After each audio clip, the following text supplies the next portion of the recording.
One. We're live. Good evening. Welcome to the December 3rd City Council meeting. I'm Gina Louise Shara, and I will be presiding this evening. This meeting and all who participate in it with us on Zoom will be audio and video recorded. We will begin as always with public comment. If you know you wish to make a public comment, please use the raise hand feature. To raise your hand, you click on participants in the horizontal menu bar at the bottom of your screen. A column will open up with the participants to the meeting. The raise hand feature is at the bottom of that column. If you're calling in by phone, you can raise your hand by hitting *9. If you're having trouble raising your hand, you may use the chat feature to send a message to me. I'll do my best to monitor that for people having technical troubles, but that's the only purpose for which we'll use that function, and it'll only be used during public comment. I'll unmute each raised hand one by one and ask if you'd like to make a comment. When you begin, please state your name and your city or town for the public record. To ensure everyone has an equal opportunity to speak, we ask that you limit your comments to 3 minutes. After 3 minutes, I will ask you to please finish your sentence. According to council rules, we do not respond during public comment as it's your time to speak. So while your comment should be directed to us, you'll understand when we don't respond to you. You may speak on any topic. It doesn't need to be on an item on the agenda. I ask that all but the council turn off your video until called upon, as comments are directed to the council and only the person recognized has the floor. We'll do our best to act quickly if someone is clearly acting in a way that's inappropriate, deploying profanity or slurs, or displaying something outside of what one would expect in council chambers. And I'll remove anyone that needs to be removed from the meeting. If you don't wish to make a comment, we ask that you watch on channel 15 or by streaming on Northampton Open Media through their YouTube channel or their other platforms.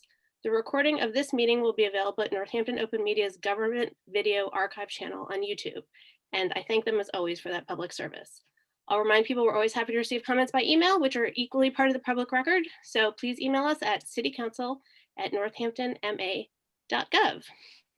And I don't yet see any hands. So again, if you're here, if you want to make a public comment, now is the time. Raise your hand or send me a chat. But I don't see anyone. I'll give it a couple more seconds.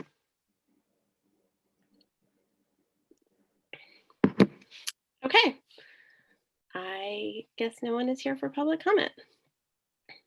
So we will convene the meeting. Laura, will you please call the roll? Councillor Dwight.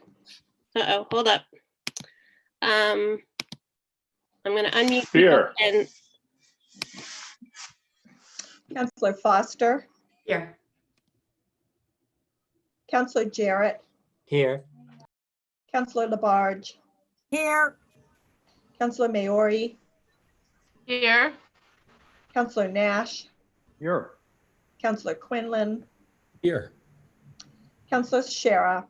Here. And Councillor Thorpe. Here. Madam Chair, you have a quorum. Thank you.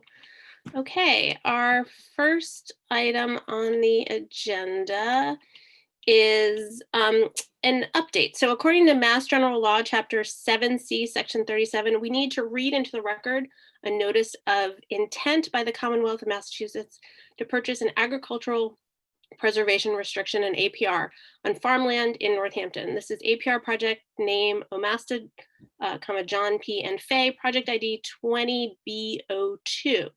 So I'm going to read the notice, and then you'll see later on the agenda there's a vote on a request to reduce the 120-day notice to 60 days. So what I need to do is read the second page in this document, which is a notice of proposed acquisition of an agricultural preservation restriction on property in the city of Northampton. Date of this notice is November 2nd, 2020. Notice of proposed acquisition is hereby given to the mayor of the city of Northampton. Separate notice will be given by the department to the appropriate city commissioners, regional planning agency, and the members of the general court representing the district in which the land is located. In compliance with Mass General Law, Chapter 7C, Section 37, the Commonwealth, Massachusetts, acting by and through its Department of Agricultural Resources, the department, hereby gives notice that it proposes to acquire an agricultural preservation restriction, APR, on the real property identified herein for the purpose of protecting in perpetuity its superior and productive agricultural resources by preventing their conversion to other uses. The application received by MDAR indicates that the property is owned by John P. and Faye Omasta and consists of parcel located at West Farm Road in Northampton as approximately represented on the attached map. The APR may encompass all or parts of the area shown. The current use of the property is primarily for hay, pasture, and small-scale forest products. Following the recording of the APR, the use of the subject property is limited to agricultural use as more particularly set forth in the APR document, the General Laws, Chapter 184, Sections 31, and the regulations of the Department 330 CMR 22.00, and I don't know what that stands for. Massachusetts Department of Agricultural Resources, signed by Ronald A. Hall, APR Acquisition Coordinator. So I have now read that into the record, and we will leave that, and then we will vote on reducing that notice in a little bit. Next up we have recognitions or 1-minute announcements by counselors. Also, committee chair updates. Oh, it's very quiet this evening. Okay. Then we will move to an update that we had this evening by Public Health Director Meredith O'Leary and Mayor Narkowitz on COVID-19. So I asked them to join us a couple weeks ago for an update, and we thank them so much for being here. This update, as I said, has been planned, but as yesterday and today, we have hit new highest numbers of new cases in the Commonwealth. This timing seems particularly appreciated, as I'm sure there are lots of questions and anxiety. Oh wait, I'm sorry, did I miss a 1-minute announcement? I missed it, I don't see, no? Okay. So thank you so much, Director O'Leary, for being here, and Mayor Narkowitz. I don't know who wants to go first, but welcome, thank you. Thank you for having us. I would have Director O'Leary start. That's she leads off all of our emergency team meetings, so it seems appropriate for her to lead off. Thank you, Mayor. So that's correct. We meet twice a week, our emergency management team, and all of the department heads on the team give updates about what's going on specific to COVID. And I always like to lead off with data. I give global data, I give national data, I give state data, and I give local data. Of course, local data is what we're most concerned about. And I'll just kind of give you a little glimpse of what's going on here in Northampton. Currently, Northampton, since the beginning of COVID, we have had 476 cases. Since October, November, and December, we've had 146 cases. So 146 of the 476 have been in the last 3 months. Prior to that, in September, we had 2 cases.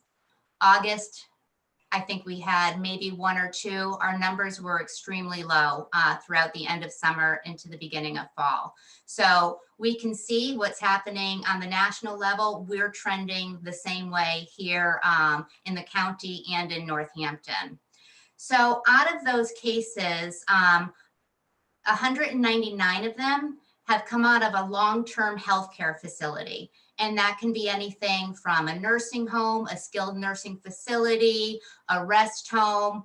So anywhere where residents are they reside and there's not any risk of community transmission happening. They're very much contained.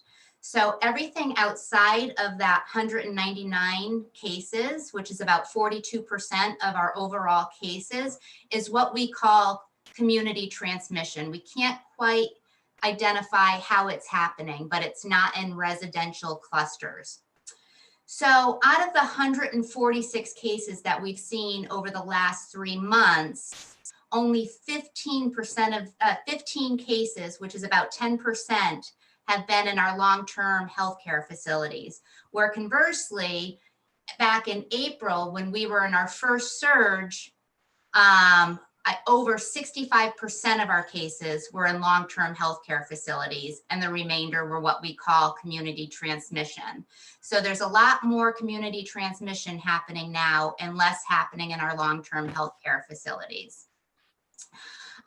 So the fact of the matter that the numbers are rising in the US and rising in our county and locally indicates that we're going to have a rapid acceleration of cases, especially with the Thanksgiving holiday just happening. People traveled, people had indoor, congregating indoors with their family members and friends. We've kind of seen this trend happen with all of our holidays. We'll be kind of going on a slow incline. Then we have a holiday, and about 14 days to 21 days later, we kind of see a steep incline in cases. So we're expecting the same to happen because of the Thanksgiving holiday that we had, but we actually expect it to be a little more severe because our prior holidays were the weather was a bit warmer. So people might have been getting together, but it was outside. So it'll be very interesting. I expect to see cases coming in from holiday gatherings this weekend and really have an impact on our community about 2 weeks from now. So I'll be watching that extremely closely. So besides what's happening in terms of cases, what I'm also looking at all the time is our incident rate and our positivity rate. Our positivity rate is out of how many tests that are administered, what percent of them are positive. And the kind of benchmark that everybody sets is 5%. If we're hitting 5%, that means we should be really pulling back and shutting things down again. That's kind of the scary number that's been thrown out there.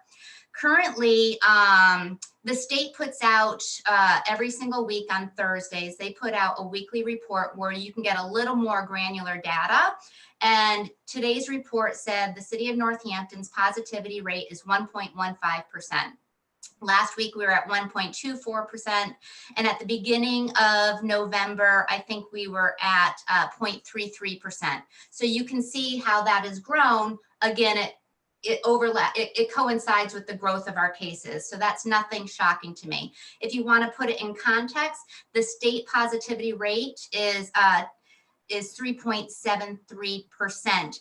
And this positivity rate is over a span of time. It's over 14 days. That's what they're giving to you, because daily positivity rates, they ebb and flow like this. So it's better if you take chunks of time and look at the trends. So I'm looking at daily trends. I'm looking at weekly trends, biweekly trends, monthly trends, you name it. That's what I'm looking at. So if we take the positivity rate for the state today, just this one day, it's over 8%. I think it came in at 8.15%. So our daily positivity rate in the state is extremely high. And actually, it was 7.32%. At our surge, our last peak in April and May, the max positivity rate that we ever reached in the state was 8.15%. So you can see we're nearing where we were at the surge, our first surge. So the total number of cases in the state right now is 232,000 thereabouts, and the number of fatalities in the state is 10,824 deaths to date. We have watched the positivity rate from August go from its lowest being 0.8% to, again, today going set to 7.32%. And every single month it's been, our county and local health data has been on the same congruent path as the state.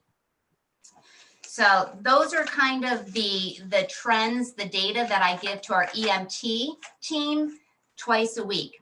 Now, a couple of our primary functions in the health department is one, case investigation. So if someone was to become positive, and I know perhaps you all know this, but I'm just going to kind of give you a summary of what it is that we're doing. So if someone were to become positive, The lab has to report it to the State Department of Public Health, and then the State Department of Public Health then triages it and sends the information down through a software system called Maven to the community department that the person resides in. So those are coming into us every single day, all day long. And it's up to us to do the case investigation, get in contact with this person and ask all sorts of questions, ask about symptoms, symptom onset date, test date, to talk about what a direct close contact is, kind of figure out within 48 hours prior to onset or prior to test date who those contacts are.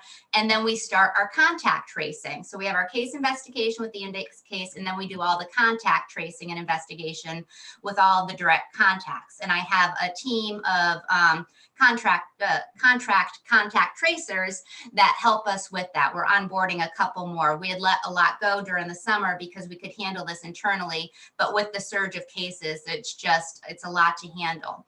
And the cases have changed a lot. The cases were way more simple in April and May because people were kind of shut in at that point. We really weren't going out. The contacts, the number of contacts, I think the average was 3.5, and they were about 95% of them were their household members, where now the cases are extremely complex and people's worlds have gotten a little bit bigger, and they're going to grocery stores and they're getting their hair done and they're going to the gym. So trying to identify close contacts is a very cumbersome and laborious job. So that's what we do with our cases. The other thing that I'm doing, which I mentioned, is I am watching data trends. I'm watching them globally, nationally, in the state, countywide. I'm looking at, granular data, and this is helping me set policies. So to date, I've probably set over 20 local orders, anywhere from suspending high contact sports, which was a recent one, businesses having to report to the health department within 12 hours of notification of a positive employee. Health screenings are being implemented that we are writing versus what the businesses have been using in the past, because we have the most current up-to-date information. We've done gathering orders, venue orders, mask orders, tag sales, landscaping, construction, farmers market, the list goes on. I'm taking the data, and that's what's driving policy and recommendations that we make. So that's kind of the core of what we're doing in the health department, what's taking up a lot of our time and our space. But additionally, we've hired and I want to say, 8 or 9 public health ambassadors back in late summer, early fall, to kind of have a presence in the community. Our primary job was getting out masks. We had taken on that responsibility very early on. I want to say probably April, and getting our hands on whatever masks. Not that time, they're all homemade because you couldn't purchase any at that time, and giving them out to people who didn't have them. And we just kind of adopted that and kept with that initiative. And we, in the summer, hired public health ambassadors to kind of take that on for us. And they would go out in the community, set up tables, and not only provide masks, but also provide really good public health information and resources to those who might want it, or let people know, we were one of the first communities to have a mask mandate in our downtown, to let people know, if they hadn't seen the signs, that this is what Northampton is, and or we had a mask-free zone. So that was kind of their primary responsibility early on. And I want to date, we've given out over 5,000 masks. So it's been a huge undertaking. They also go to events. So if we find out that someone's having an event, in the paper or on social media, we try to have a presence there. And it's not really about enforcement. It's really about education. And just to let people know that, we're on the same team here. And if you have any questions, if you need any resources, we're here for you. They hand out cards, and they said, if we can't provide you the accurate information that you're looking for today, here's who we'll connect you with. So they've been very awesome at that. And they will stay with us until the end of December. So that's an initiative we also are doing. One of the other things that I follow pretty closely is what's happening with our hospitals here in the state and locally. I look at capacity and I watch that. Currently, the capacity, I want to, end of October, mid-October, we saw our hospital capacity decreasing quite significantly into November. So the state of Massachusetts opened up their surge hospitals again, increasing capacity. So right now, just to kind of put that in context to you, what that looks like, currently today we have 1,325 or so inpatients, COVID inpatients, and we have about 261 people in ICU. That's across the state of Massachusetts. And then what I do is I take that and then I look at, okay, so that means overall, I can say safely, we have about 24% COVID beds, just regular COVID beds open, which equates to about, I don't even know what that equates to, maybe 3,400 or so availability of COVID beds left in the state of Massachusetts. And we have about about 900 ICU beds left. So I look at that at state, and then I kind of compare it to what's happening in Western Massachusetts and our capacity. So let's put it into percentage. So COVID availability beds is about 24% in the state, and then ICU beds is about 39% right now. Then I look to see what's happening in Massachusetts. Right now, we have about 38% availability of COVID inpatient beds and about 67% of ICU beds. And then during my report to our emergency management team, I'll let them know what's happening at Cooley Dickinson Hospital, what their current census is, and then I'll kind of give them just a brief overview what's happening at Bay State and a few other of our larger regional hospitals, just so we can kind of put that in context and all be on the same page. Recently, we have been working with ServiceNet and First Churches to get a shelter open, and I'm happy to report that tomorrow at 4 p.m. those doors will be open. It's not going to be at full capacity. We're going to be staggering people in. ServiceNet still has to hire a few more staff until we can get to full capacity. I had an update this afternoon, and it looks like we're going to be able to house 37 residents in there, which is great. But we're talking about, all the residents are, I think 20 are going to go in tomorrow. They've all gotten tested this week. They know about the expectations. ServiceNet has been great. They've been working with the residents at the cot shelter to move them over. There's about 10 residents there. Then they'll have 10 more vacant beds for tomorrow. And then as they increase or ramp up their staff, they will they'll get more residents in. So we've been working on that. Another big piece of my job is kind of acting as an advisor to the schools, the superintendent and these small little committees that he has me on. We talk about best practices, mitigating strategies. Once a week, I have to make a recommendation on whether or not the schools should remain open, move forward with the hybrid, or pause. And again, I'm able to give them this really granular data on what's happening in the schools and what's happening out in the community. Now, that state data that I mentioned before, it can be a little misleading.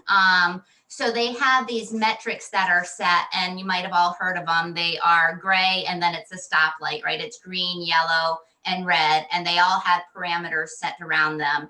If you have this many people, you're in the green, and if you have this positivity rate, it's a combination. And then if you go over, you're into the next color. What's really tricky about using this state data and this state metrics is there can be duplicates in the surveillance system, meaning they've put in there the same person 2 or 3 times. Or in this case, what happened from Sunday morning to actually again this morning, I've had 12 cases that have been given to Northampton, identified as Northampton cases, but in fact, these people don't live in Northampton. They live in Pittsfield, Amherst, and Holyoke. But when the state does their data pull, if those cases are in our queue, they're included in that count and then could put us over to from that yellow threshold into the red. So, I mean, this is kind of a decent baseline, but if you really want to know what's happening in Northampton, I'm the best resource for that. And that's why I meet with this committee on the schools weekly to really give them a sense of what's going on. And I talk with our other health directors in the county on a very regular basis.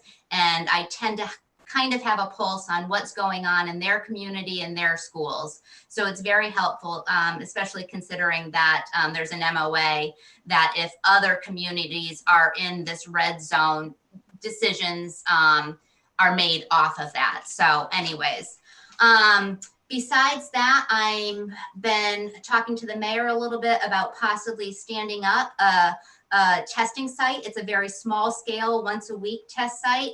Testing right now is extremely bottlenecked. The restrictions are closing in on us again.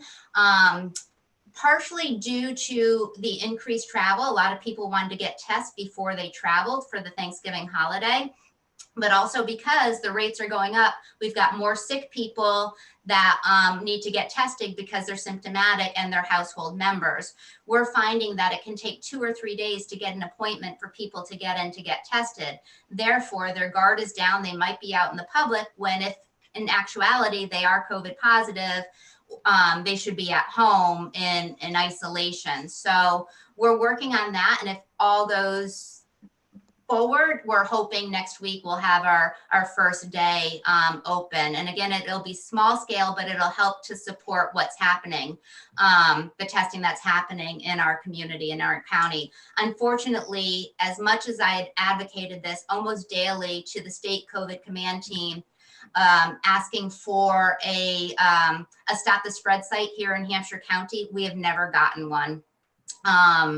So there's a huge gap in Hampshire County when it comes to testing. I've also been talking to UMass about possibly opening up to do a little more community asymptomatic testing. So it's something that I'm always thinking about. I think it's very unfortunate that we're 9 months into this pandemic and we're facing this again. I thought we would have had this figured out by now.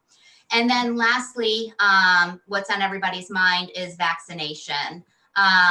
We are starting to look at our EDS plans and really starting to think strategically when vaccines come to the local level, which I just submitted my paperwork because we have been identified as being on par to getting vaccines, COVID vaccines, because we are a registered vaccination site through the state already. So we're one of the local communities that will be given vaccines. So I just sent in our paperwork today to get approval. So we're anticipating maybe March at the earliest for local communities to get vaccinations. But once we get vaccinations, we're going to want to do mass vaccinations for our communities. So we're reviewing our EDS sites. We actually did a drive-through clinic on Halloween where we did, I think, about 450 flu vaccines. So we actually exercised one of our plans, our EDS plans at Smith Oak, and it was beautiful. The only thing is the weather. It was one of the coldest days we've had so far. We were freezing out there. The vaccinators' hands were frozen solid. So we have to think about that too. It can be quite chilly in March and April. So that's kind of just an overview of what we've been doing. I'm sorry if it was long-winded. I just wanted to give you a little more complete than just a snapshot of what the health department is doing. Thank you so much for all of that information. Mayor Narkowitz, is there anything you wanted to add before I see if there are any questions? No, I think you could definitely go to questions. Okay. Counselors, do you have any questions for Director O'Leary? See Counselor Nash. Hey, Laura, could you make me the host so that I could make the counselors co-hosts? Thanks. Okay, go ahead, Counselor Nash.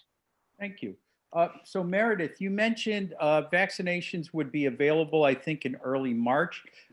That's for the general public. I'm wondering, in terms of our public health, people working in hospitals, are they going to be getting vaccinated earlier?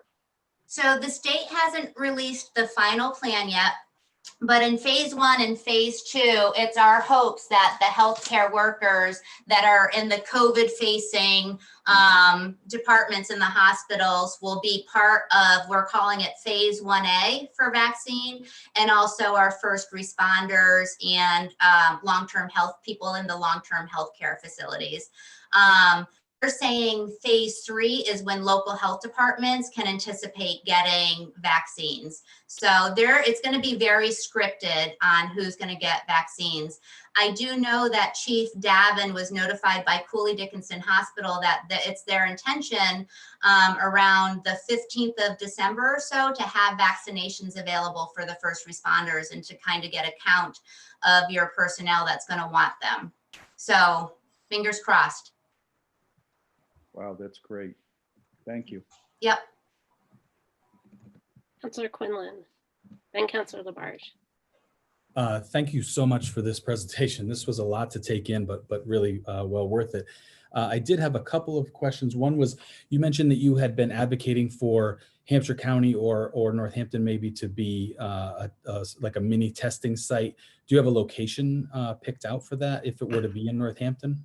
So it's not going to be a set location and it's not going to be open to the general public. It's going to be very scripted on who can get testing. You know, one thing that I'm seeing a lot of right now is a lot of transmission happening in our businesses.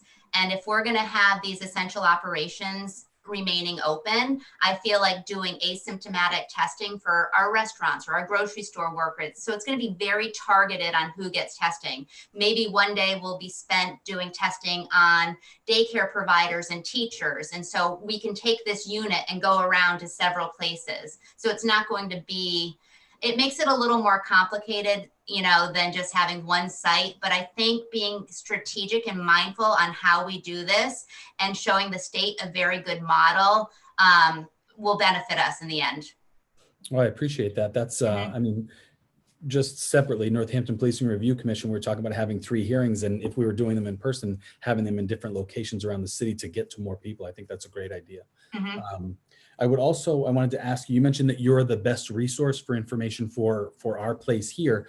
And I wondered, when you meet with the school department, you know, do you create a report, and how do we access that information easily? Is there a way that we can have access to a weekly report that you make or anything like that for our residents? So I don't make a weekly report for the school department. I do put up 2 to 3 times a week a graph indicating where we are for cases. And I separate it by community cases, long-term healthcare facility cases, and then the overall. And that's on our Northampton.gov COVID page. So that's always updated. This is a committee that I've been asked to be on. Before it was subject to OML, so I'm sure there was agendas and minutes, which I didn't keep, someone else did on the school department side. But this new advisory group to the superintendent, it's just an advisory group. It's not a committee. So I don't think anyone's really taking scripted notes. Okay. And then lastly, when you came to city services back in March, and then again, since then, we had a discussion about, and you said there was still a need for people to join the Medical Reserve Corps. Are you still in need of people to get involved with that? Oh, yes, most definitely. When it comes time to mass vaccination, we are going to need a lot of volunteers to help this happen. The Medical Reserve Corps that we run out of Northampton is county-wide, and there's going to be a lot of communities doing the same thing. So it's going to be my coordinator to kind of flush that out.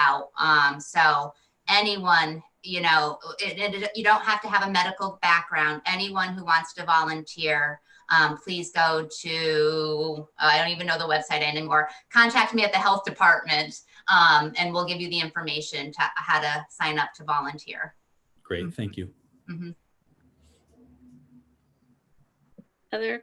Sorry, Councilor Labarge, you were next. Thank you. Meredith, how many ambassadors do you have working? Right now I have 7, and they work up to anywhere between like 15 and up to 20 hours a week. And my question is, how come it ends in December? Because we're using CARES Act funding to pay the salary of the ambassadors, and the CARES Act funding ends December 30th. And what happens if we have a problem with the COVID and we're right back to, which I hope we're not, into a problem again? Mhm. How would your department be able to function? Yeah, certainly. I can appreciate that. So, the primary goal of the ambassadors is information, being out in the community in Florence and Northampton. I have, in addition to that, I have hired a full-time COVID compliance officer, and he's been supported, his salary's been supported by the CARES Act up to now, but we're going to have to absorb that cost after January 1st. We've received, over 2,500 complaints so far since the summer.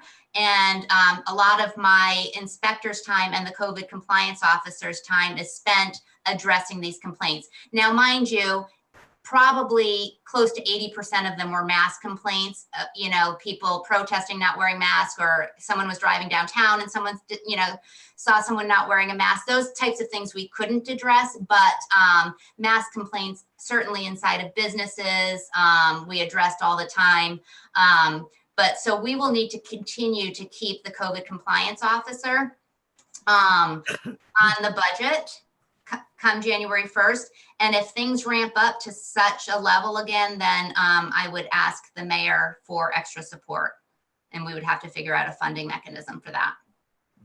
Thank you for that. Mhm. Now, reading in the Gazette, and I know you work along with the Board of Health with East Hampton and wherever, and it's stated now that the mayor there has now closing down the schools until March. Is there an uptick going on in East Hampton? Well, they're trending just like everyone else is trending. Their numbers, based off their population, are significantly higher than what we were seeing here in Northampton. And I think it was just a decision based off community transmission, widespread community transmission, where I look at that, but I additionally look at what's happening in the schools. That's what's really important, right? Do we have transmission happening in the schools? Right. And we haven't had that. We have been, we have really good public health strategies in place. It's all about the mask wearing, 6 feet apart. If you're sick, stay home. They do health screenings every single day. And then it's about if there's even a possibility that someone is sick and we might think it's COVID, we start with our containment efforts, right? Because we don't want it to spread. So we will cohort certain people, get them out of there until we know differently. So we're really conservative, again, because we don't want community transmission to happen in the schools. That could be a detriment. We want the kiddos in school, in learning. The best thing we can do for them. What I'd like to know, Meredith, you mentioned about the percentage right now in Northampton. What was that percentage? Let me go back to my notes, Counselor. Our positivity rate, Yes. 1.15%. And where are we standing right now with the COVID-19 in the city of Northampton? I mean, where's our level? I mean, are we up or medium or what? Oh, no, we're up. No, we're up. We've seen 146 cases over the last 3 months. 114 of them were in Northampton. So we're definitely up. Now, from ServiceNet, you're talking about, they're fantastic, and they are. How they've been very supportive with the city, working with the mayor, working with the Board of Health, and whoever. My question is, are they going into like motels to take some of them to be able to have shelter and so forth like that? And are they COVID? Mayor? I mean, if you want me to try to, you can go ahead, or I can take a stab at that too, Meredith, whatever you want to do. I thought you were raising your hand. Go ahead. No, go ahead, Meredith. Okay. So right now, what we're going to have is we're going to have Grove Street, and I think we have 15 people at Grove Street, and then we're going to have our 38 or 39 at First Churches, which is congregate setting. And then what happens if someone were to screen in that they were sick, you know, because they're going to do health screenings twice a day, or that they had known contact with someone who was COVID positive or tested positive, because we will have intermittent testing. You have to test negative to get into the shelter, and then we'll probably do testing every other week while the shelter is open. If you were to test positive, okay, so any one of those scenarios, you would go to an isolation and recovery center, which is run by MEMA. And currently there is one out east, and then one is opening up, I believe, next Wednesday in Pittsfield, Mayor? Mm-hmm. Yes, Pittsfield. So they'll go to a hotel until their isolation or their quarantine period ends. And I'm hoping that we get an isolation recovery center here again in Hampshire County. I think there's conversations happening. Mayor Narkowitz has been a huge advocate and strong support of that, and talking to the legislators and the senators. And Didn't we have it on Con Street also, just strictly for the COVID? we did. We had it at the Quality Inn, but it was underutilized. And I think MEMA, you know, perhaps maybe saw the finances to what it took financially to support the shelter versus how much it actually got used. I don't know why it's not there now, but that's what I'm assuming. Well, Meredith, I want to thank you very, very much, and your ambassadors and your employees for working very, very tirelessly. This has not been easy for you and your department and your employees, and also for our mayor too. So thank you both. Thank you, Councilor. Okay, Councilor Maori, then Councilor Foster. Hi, I'm so glad to have this update. Thank you so much. I know you've been working for a long time on this. I just have a couple of questions. Curiosity about the ambassadorships. How did that work out? Did you feel that was, did they report kind of that they felt it was going well, and that they're being received and kind of listened to? And so it's funny that you asked that. When we first, you know, were boots on the ground out in the public, it was more about, can you know, asking people to do the right thing. And we encountered confrontations, and the ambassadors weren't trained on de-escalation tactics or even how to, you know, simmer down any type of confrontation. So we changed our tactic really quickly, because I didn't want to put my ambassadors in that position.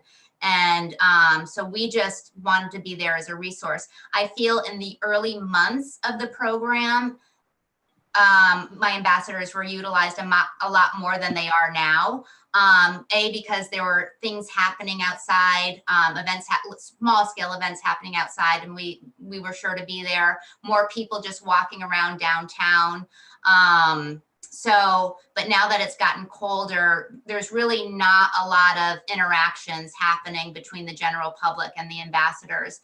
I did offer to the schools, now that we're going into hybrid, we actually started hybrid last Monday. We're going into the second phase of hybrid, which started today, that if they need my ambassadors to help with health screenings in the morning, or just to have a presence in the school, another set of eyes to help with, you know, identifying things that we could maybe do a little better, that they're available to them.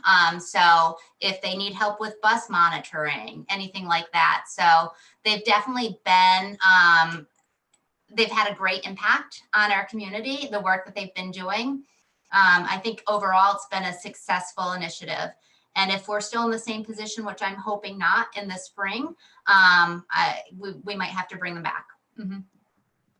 thank you. That's interesting and kind of hopeful. I like the model of that. It's really innovative. I guess the other thing I want, just for anyone listening, kind of like for the average Northampton resident going into the holidays, I know we've read the Baker's words on the holidays and also at the federal level as well. But I guess I'm getting questions from constituents like, where can I get tested? I don't think I've been exposed. I'm asymptomatic, but I really want to go outside and see the grandparents. And so I guess I would just say, yeah, Meredith, if you could just kind of touch upon like general advice for residents about getting tested when when they're asymptomatic and and also looking at the holidays. Sure. So mass.gov, if you go onto mass.gov and go to testing, they have an interactive map there and it identifies every test site, and you can put in your zip code to kind of narrow down the search, hover over the test site, and it'll tell you the parameters, the hours that it's open, the location, if you need a doctor's order, if you have to be symptomatic. So it's a very easy navigatable website to find out where to get tested. Again, asymptomatic testing is going to probably be reduced significantly because we need to save the test for the people who are sick and who are direct close contacts. As for the holidays, all I can say is, in my opinion, the worst days are coming upon us. December through the end of January are going to be extremely difficult times. And I urge everyone to do your part. And that includes, if you have to go out, wear your masks, stay 6 feet apart from everyone. No indoor gatherings outside of your household members. I know that is really tough around the holiday season, but it's important. We need to do this together. Stay home when you're sick, get tested, connect with your PCP, and adhere to public health guidelines. If you've been asked to quarantine, make sure you quarantine to the date that you're supposed to, and the same with isolation. As we move forward during these dark days, it's really important that we have really good public health communication out there, and that we get people, our constituents, to have confidence in our leadership. That's totally important. And we need to work together to shoulder the sacrifices that we're all going to be making. And I'm sad too that I don't get to see my 3 grown kids, but we need to do this together to get on the other side. Right. Okay. This is helpful because I'm getting kind of like people making informal plans in terms of, I'm just going to kind of quarantine, get a bunch of groceries and quarantine for, 8 days before I go see grandma. And then I'm going to try to go to CVS and get tested and then quarantine. And it seems like there a few folks are kind of trying to make a plan and not really following exactly the guidelines. So that's why I wanted to hear your clarification on that. Mm-hmm. That no amount of quarantining will mitigate the risk of indoor gatherings. Is that correct? Asymptomatic if folks. someone was desperate to see their, one of their family members, if you absolutely go nowhere, see no one for 14 days, and everyone that's going to get together at that gathering does the same exact thing and then gets in their cars and goes there, that's about the safest way you can do it. I do not believe in getting a test, getting one negative test, and then going to see family members. That is just one snapshot in time. It is really not reflective of where you're going to be 5 days later or 3 days later. It's one snapshot. Right. I actually personally thought about that scenario, but then I thought about even on the hour-and-a-half drive, the grandparents is sitting outside in quarantine for 14 days. One kid says they have to use the bathroom and they were in a convenience store, and we're starting all over again. So I think really it is best if folks kind of don't make those plans. But I'm getting inquiries about that, so I really appreciate it. Thank you, Director. Mm-hmm. You're welcome. So I'm going to go to Councillor Foster and then Councillor Labarge. I see you. I'll come back to you when other councillors have spoken. I see Councillor Dwight as well. Thank you, Councillor Shara. And Meredith, thank you so much for being here and for this really comprehensive update.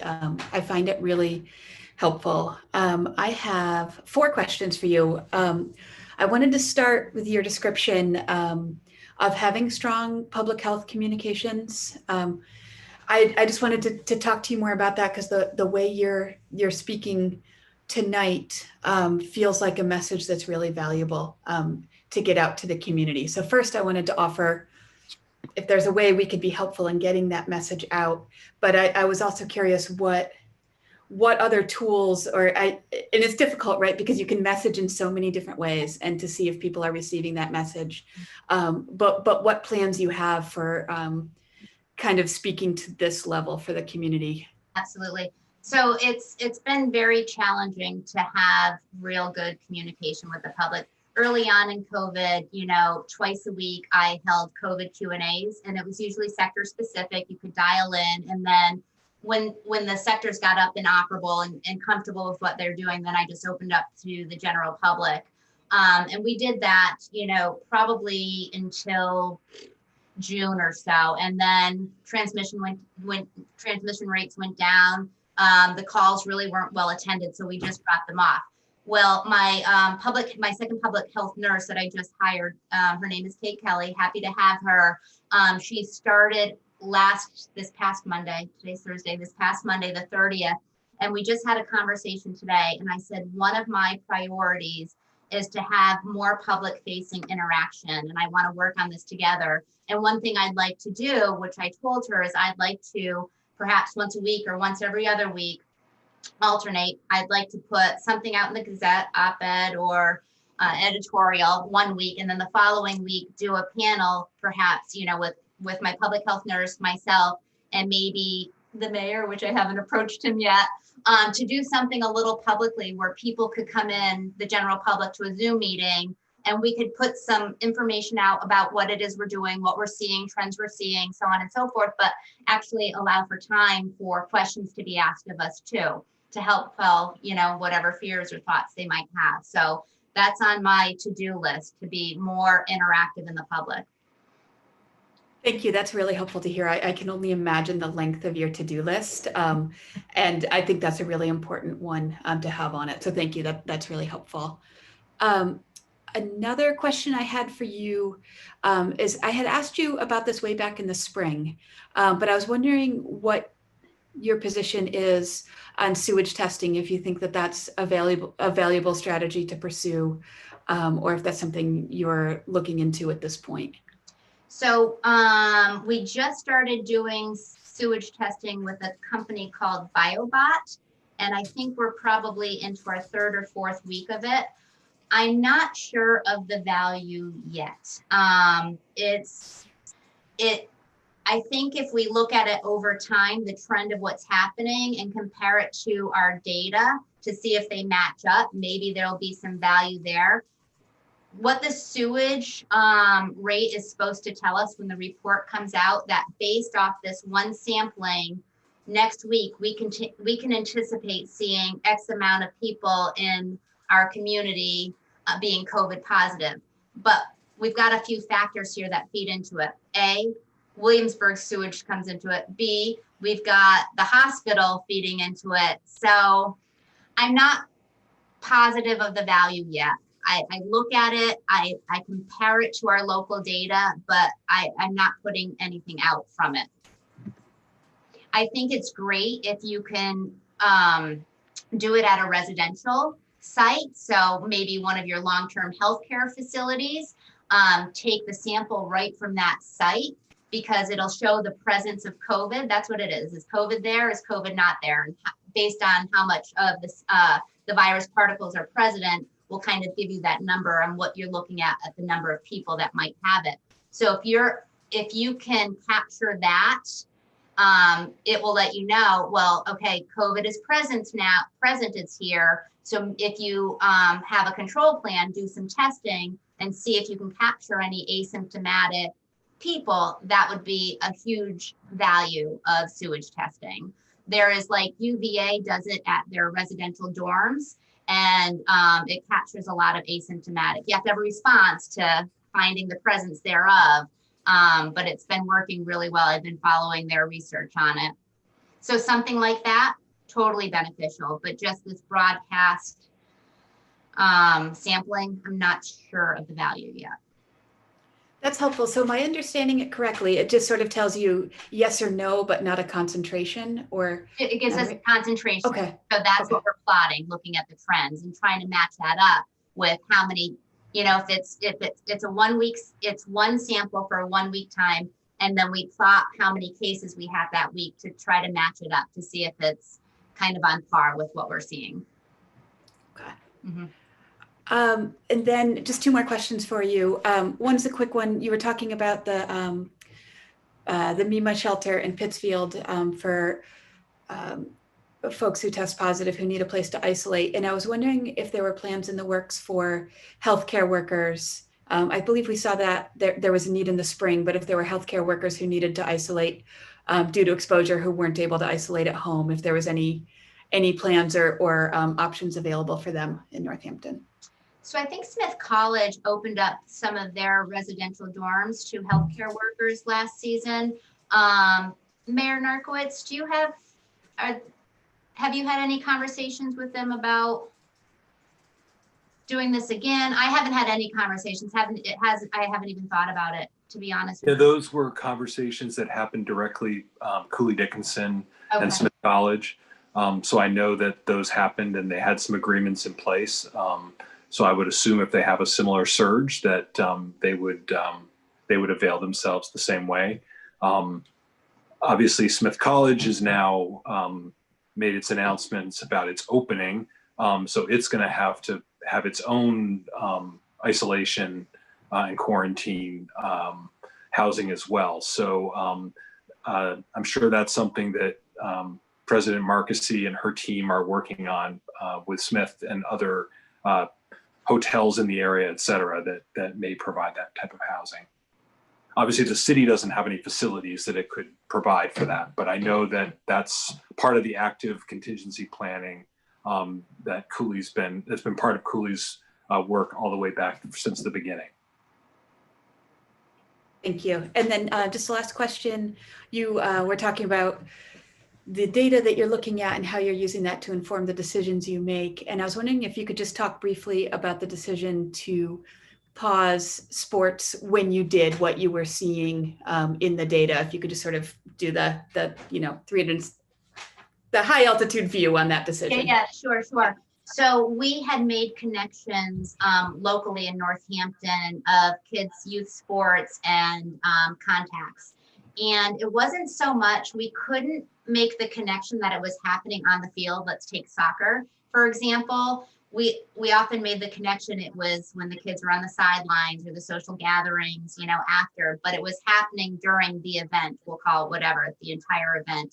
So those connections were made. And then at the same point, the state data had showed that that sports and activities of medium to high contact were the #1 activity in terms of transmission that was happening, more than dining, more than shopping.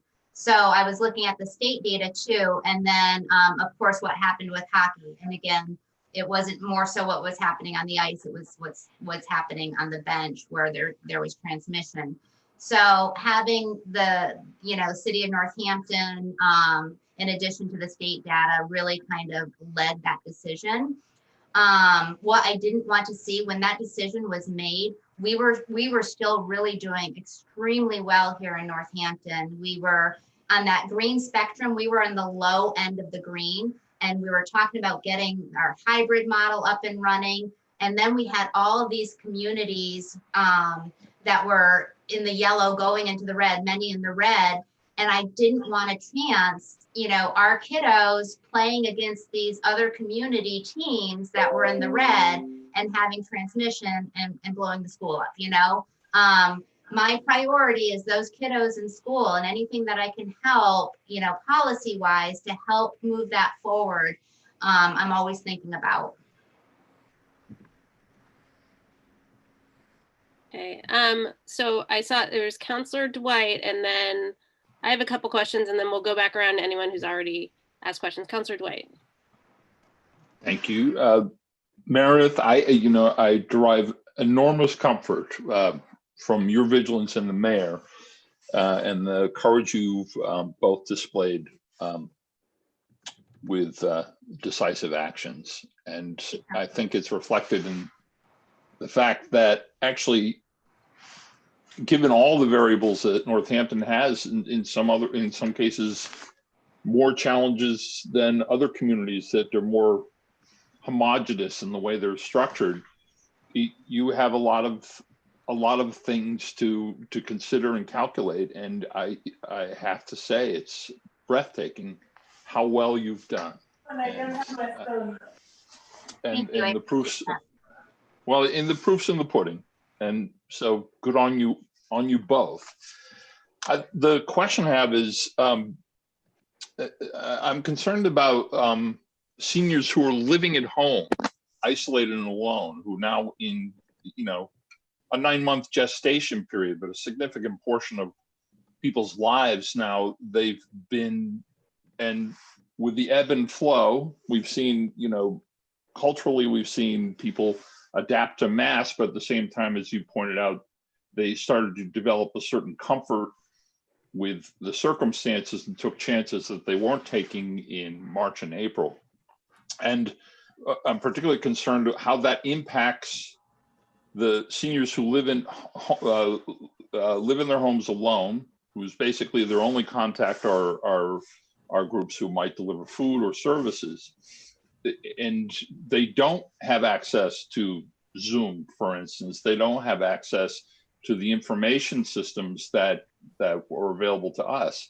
And is there a way, well, one, I assume that you guys have considered that population, but what are the ways that you're how are you able to get the notion across to them that, for instance, a holiday gathering, while it might be extremely desirable for many of them, the one opportunity they get to see their family in a year, that what it means is not only a risk to them, but to all people consequential to them? Yeah, that's really a tough one.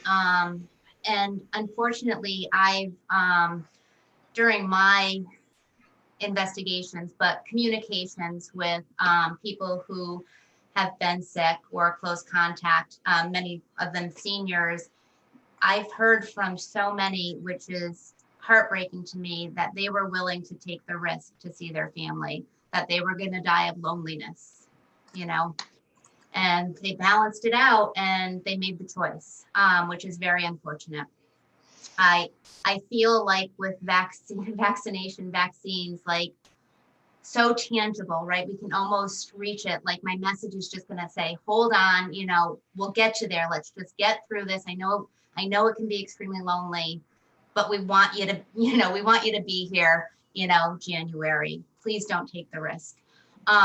Marie Desmond, is that her last name? Senior Center Director, is actually working on a program on helping seniors with technology. She's doing one-on-one at the senior center, bringing people in, and we have very strict COVID protocols on teaching seniors how to learn to use devices, technology. So hopefully that can get people, get seniors connected to their family members and get them on a Zoom call or what have you. So it is heartbreaking. Marie's really good, and her team, about thinking about connections and doing things on a very small scale. Again, these are our most high risk, community members, and we haven't taken a lot of chances with them whatsoever. The senior center was the first thing that we closed down. It'll be the last thing that we open up until we have herd immunity, which is, that we're saying based off the R-naught factor is about 65% people need to be immunized either through, cellular immunity and vaccination. So it's going to take a while to get there, but just hold on, we're on our way.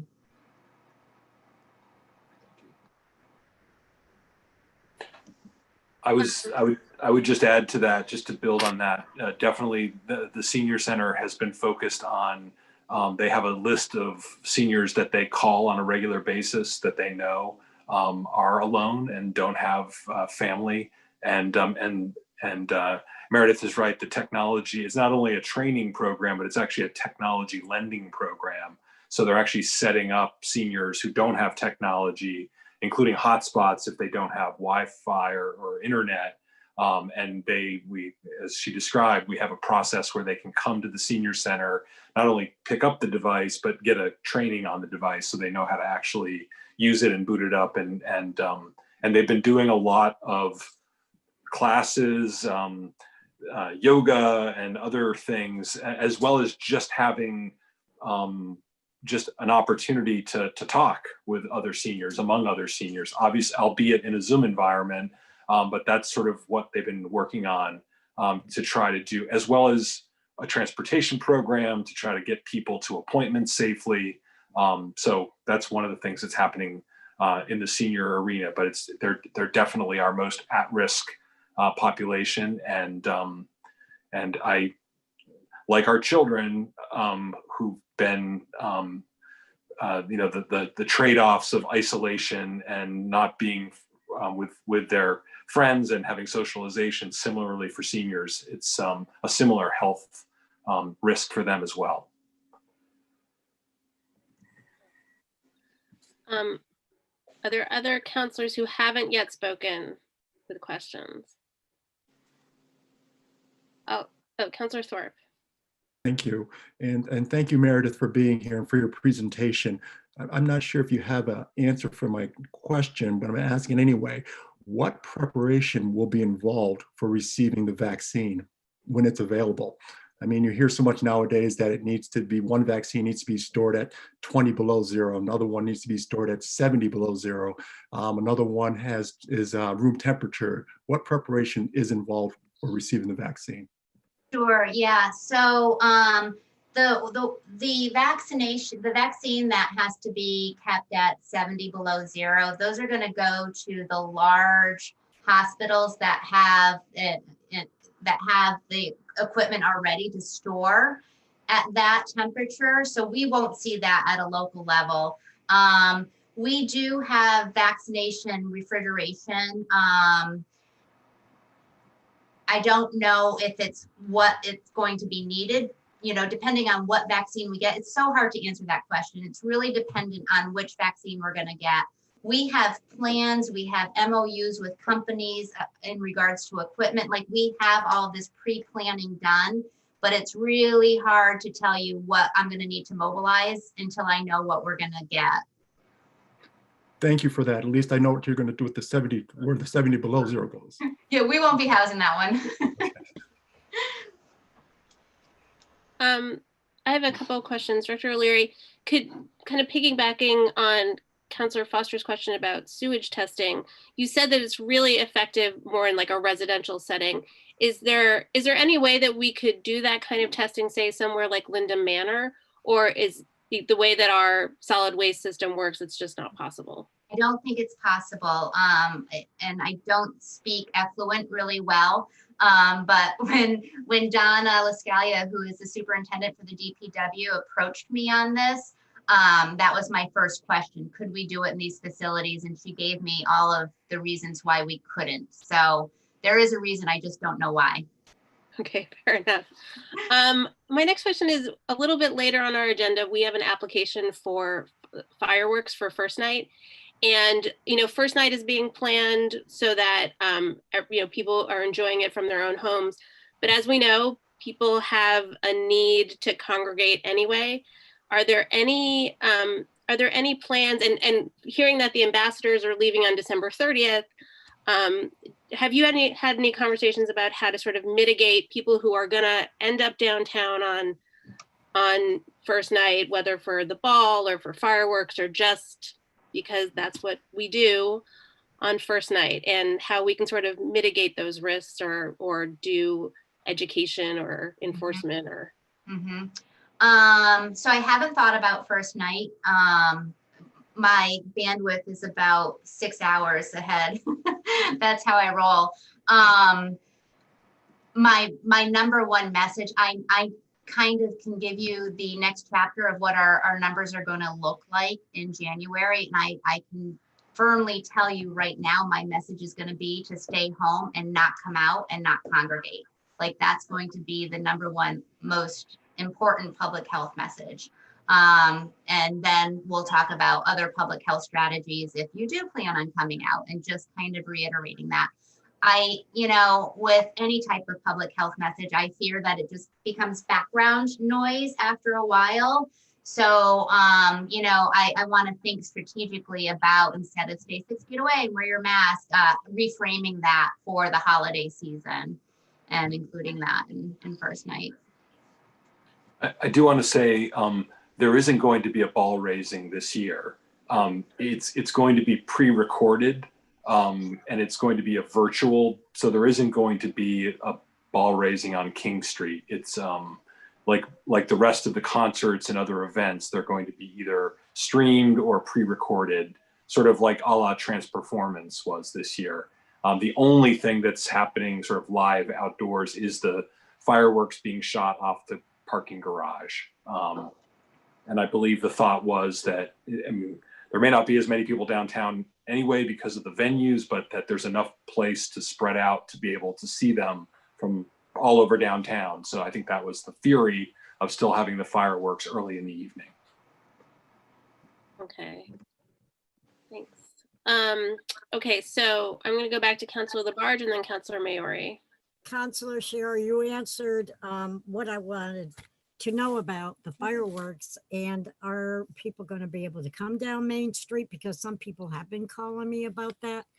And also the mayor just answered what I wanted to know about the raising of the ball too. Thank Okay. you. Welcome. Councilor Maori. Yeah, I just had a question from a constituent actually about if you control our COVID positive rate in Northampton for higher ed facilities and what kind of impact is higher education having on our COVID positive rate in Northampton?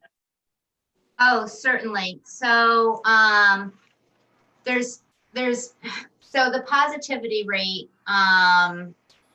for Massachusetts, you can look at it in two different ways. You can look at the total number, which includes higher education, but then there's another, on that graph, another line that extrapolates higher ed, and you can see what's actually happening. Because with higher ed, you have people getting tested over and over and over again, and it will skew our actual positivity rate.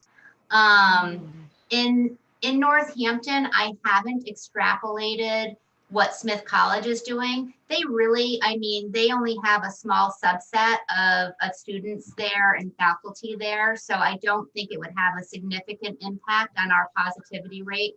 I really haven't looked at it closely enough.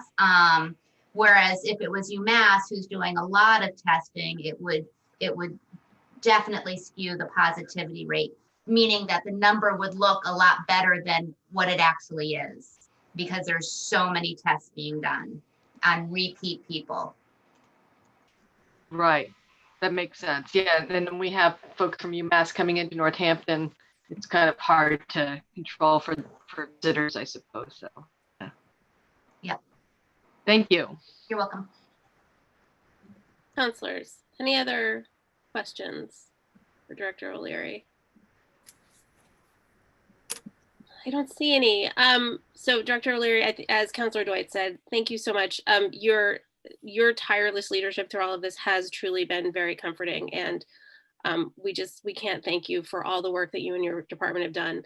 And actually, I just wanted to take a moment to publicly thank your public health nurse, Jenny Meyer, who's leaving, who I've really enjoyed working with. I've always appreciated her approach and her forthrightness, and she'll be very, very missed. And we wish her all the best. So if you could please share that with her. And to welcome Kate Kelly, who actually I also know and am really thrilled that she's coming on board. So thank you to you. Yeah, thank you. Thank you so much for doing this and for all the work you're doing. And as Councilor Foster said, if we can be helpful in any way, please never hesitate to contact us and use us in that way, okay? Thank you very much. And thank you for inviting me here tonight and letting me occupy your last hour. So anytime you have any questions, feel free to reach out to me directly too. I'd be more than happy to have a conversation or answer emails. All right. All right. Thank you so much. Have a good evening. You too. Thank you, Mayor. Thank you, Meredith. Thank you. Talk to you tomorrow morning. You got it. Okay. Bye. Okay. Next up, we are gonna have that vote to consider and then vote on the request to reduce the 120 notification period for that OMASTA APR to 60 days. That I read the read into the record earlier. And so this is a, the state has that 120-day period. They are asking us to reduce that to 60 days for them. And we need to vote on that. So you need a motion to that effect. So I move that we approve reducing the waiting period by half, right? Is that by half? Yeah, 60 days. 120 to Yeah. I'll second Yep. that. To 60 days. Yeah. The motion has been made by Councilor Dwight and seconded by Councilor Labarge. Is there any discussion on this? Oh boy. Okay, Councilor Dwight. I would like some explanation. That's all. I mean, I made the motion for purposes of the discussion. So if someone could break down why we need to expedite this. Okay, I'm going to ask Laura. Laura had some interactions. Unless Mayor Narkowitz, if you have information on this. You're talking, but I can't hear you. Laura has investigated it, so she can give you. Laura had worked with Clerk Powers on this, and so Laura's probably the one who knows the most. I just know that we received the request from the Commonwealth, and Clerk Powers did let them know that it would need to have 2 readings. I don't really know the reason behind the request for reducing the notification period. Well, I would suspect it has more to do with the fact that I think as a body, we are unique in the state by requiring 2 votes, 2 readings, as it were, on a particular vote. So maybe that's it. I don't know. Actually think that that's it. There wasn't a lot of explanation as to why they needed the state the time. State just said, "Do this." Okay. Yeah, what This we is have. this is a matter that's come before the council prior to. You may recall that you did have an order that authorized the mayor to grant, a conservation restriction or an APR, or so you did take up this matter regarding the Omastas and their land. And so it has come before you before. And I think that it's I think because of the fact that I think they want to move forward and get it executed probably before the end of the year, that there is this mechanism in state law, not only for APRs, but for a number of other sort of public notice requirements where you can ask the governing body to reduce it and waive that full 120-day requirement. So I think that's what this is about, and why the state is asking you to do this. So this wouldn't be the first time that the Omasta property and the preservation restrictions on their farmland has come before the body. So I quite agree, and I honestly don't see any reason why we should not approve this. It's just I because it requires special permission. At least I want some clarity as to why we'd be granting it, and I think I got it. So thank you. Councilor Jarrett, was your hand raised? It was a similar question, though. I am reading the letter right now, so that describes some of this. So I may have another question in a second. Okay, Councilor Foster, did you have your hand raised? I did. Thank you. Appreciate it. Mayor, I think your explanation was helpful, and I do know that we've looked at this. And I guess the only question I have, I was still framing it, is with the shorter notification period, is there any party that would stand, is there any potential harm that could come to a party from there being a shortened notification period? Does that question make sense? yeah, no, and not really that I can think of, because the land is owned by the Omasta family, and this isn't like a right of first refusal or something like that. I mean, they're making a decision to basically forego what would probably be a very lucrative development of land that could easily be, turned into a housing development and taken out of agriculture. So they're making the decision to basically give up the development rights to their property forever to keep it in farmland, And the state is asking, for the opportunity to do that. So again, this is a request not coming from me asking you to expedite this. It's the state. They didn't even contact me about it. They just they sent it to the city clerk and sent it to the council. So, but I don't think that there's anyone out there who would be harmed, or that has some right that's being taken away, because obviously this is the Omastas are making this decision. So it's not like it's being swiped from somebody else, or somebody else was trying to buy it or something like that, and this would somehow thwart that.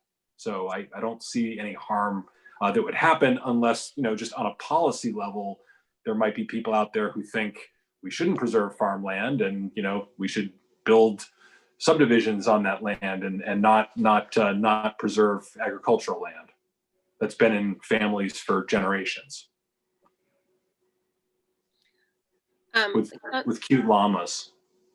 Right. There was 3. Councillor Labarge and Councillor Jarrett. Yes.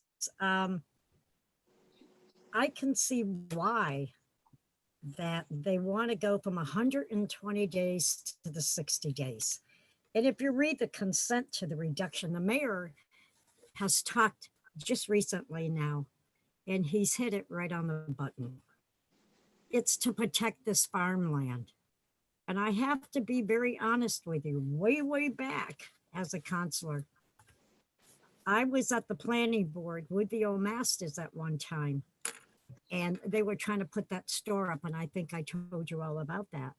There were contractors who were actually looking at that property for a development, like the mayor was saying, could happen. They didn't want that. They just wanted to have a store there and be part of the community. Anyways, if you read the consent on 4A, the farmland, right? The classification of this farm is for protection.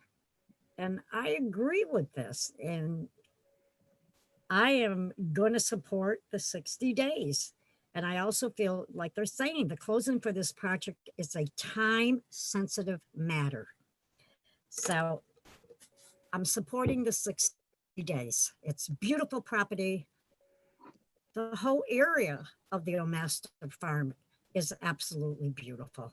And I thank them for doing what they're doing and preserving that beautiful farmland. Thank you. Councillor Jarrett, still have your hand? Yeah, Councillor Labarge actually read exactly what I was about to point out. So I think that's clear now. Okay. Any other questions or comments on reducing this time period? Okay. Seeing none, roll call please, Laura. Councillor Dwight, Yes. Councillor Foster, Yes. Councillor Jarrett, Yes. Councillor Labarge, Yes. Councillor Maori, Yes. Councillor Nash, Yes. Councillor Quinlan, Yes. Councillor Shara, Yes. and Councillor Thorpe. Yes. Okay, that passes. And we will go ahead and take a second reading on that in 2 weeks, which will still be within that 60 days. So next we're moving on to the consent agenda. I'll read the titles and then I'll ask if there are any removals for discussion, because there's no discussion on the consent agenda. First item is minutes of November 5th, 2020. And next is 20.152, application for supervised display of fireworks for first night. This is the sponsors of Northampton Arts is Northampton Arts Inc. Location is E. John Gare Parking Garage at 85 Hampton Avenue. And fireworks special effects company is Pyrotechnico Fireworks Inc. The operator is Robert Godowski. And the date of the display is December 31st, 2020 at 6:15 p.m. And the rain date is January 1st, 2021. I assume also at 6:15 p.m. Next is 20.153 petitions for pool table licenses. This is Packard's renewal license for Packard's 14 14 Masonic Street for a Sunday license and a renewal for a weekday license. So that is the consent agenda. Any removals? Councillor Dwight? Could we remove the fireworks application, please? Absolutely. Any other removals? Seeing none. Roll call on the consent agenda minus the application for fireworks. I think we're still waiting for a motion. Oh, I'm sorry. and I move to approve the consent agenda. I'm sorry. Second. Okay, motion's been made by Councillor Dwight, seconded by Councillor Jarrett. We are removing the fireworks. Any further discussion? Nope, no discussion. Roll call on the consent agenda except for the fireworks, and then we'll discuss that. Councillor Foster, Yes. Councillor Jarrett, Yes. Councillor Labarge, Yes. Councillor Maori, Yes. Councillor Nash, Councillor Nash? We can't hear you. I know. Yes? Now we can. Councillor Quinlan, Yes. Councillor Shara, Yes. Councillor Thorpe, Yes. and Councillor Dwight. Yes. Okay. Next, so we're going to go back to the 20.152 application for supervised display of fireworks for first night. Is Move there a motion? approval. Second. Move approval. Motion was made by Councillor Dwight, seconded by Councillor Labarge. Discussion. Councillor Dwight. The questions I had, of course, you touched on in the course of the conversation with the director of the Board of Health. So the mayor hopefully can come back. See hiding behind that pink M. There we are. It's the can you break down? I don't. What precautions are we taking in this circumstance? Because obviously, within the context of the conversation we just had, it seems almost crazy to have an event like this downtown that would simply invite people to gather downtown. Yeah, I mean, the Arts Council, well, obviously the obvious safety things are they will be working with, the fire department and taking all those kinds of safety precautions. The garage is closed and cordoned off and people can't get close to the garage, so they need to stay far away from the garage before and during and, just until after it happens. We obviously, will be putting out information to people. We'll probably be doing, an informational robocall of some kind relative to, first night. Again, it's a little bit, typically the fireworks are happening right as all of the various first night concert venues are kind of moving from the daytime into the nighttime series, and so there's a crush of people downtown who are, going to the fireworks and then going to go see the Northamptons at the Academy, and they're, are going to the parlor room, and so downtown or they're getting dinner, and so I don't see any of that happening because all of the events are online streaming, so there won't be any actual venues that anyone can actually be at. They will be filming the fireworks. TV will be filming and streaming the fireworks as part. So if you're sitting at home to watch first night and to check out sort of the virtual stream of the first night concerts that are happening, some which will be pre-recorded, some which are being filmed live at the 33 Holly Street, similar to Trans Performance. The fireworks will be interspersed with it, as will eventually, a pre-recorded ball raising that'll happen at midnight if you want to stay up and watch it on Northampton Open Media. So I think it's in that context that they are anticipating that there'll be a lot of people downtown, and that people would be, obviously all of our mask requirements are in effect. It's a relatively short program. The fireworks itself is 10 to 15 minutes and then it's over. So I think that was the thinking, was to have this one element of first night that's hard to simulate or replicate in a studio, to go ahead with it. And that I believe was the thinking. I mean, obviously I don't want to be a killjoy, and I don't want to be the guy responsible for the end the fireworks. It just seems, I don't know, it just seems counterindicated given everything else that we just talked about. Is there any way, I mean, what precautions do, say, the police are what, you know,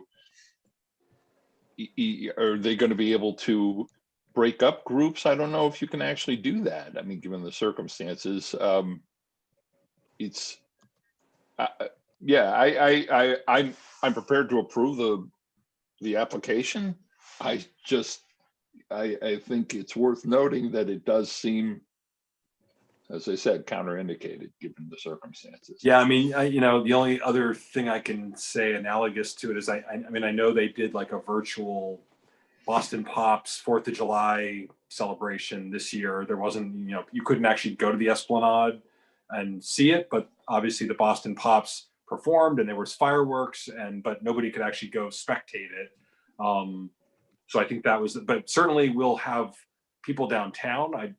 We will not have the same level of staffing that we would normally have on first night, because there's really not going to be the venues. There's not going to be any need to shut down streets because there won't be any ball raising. And yeah,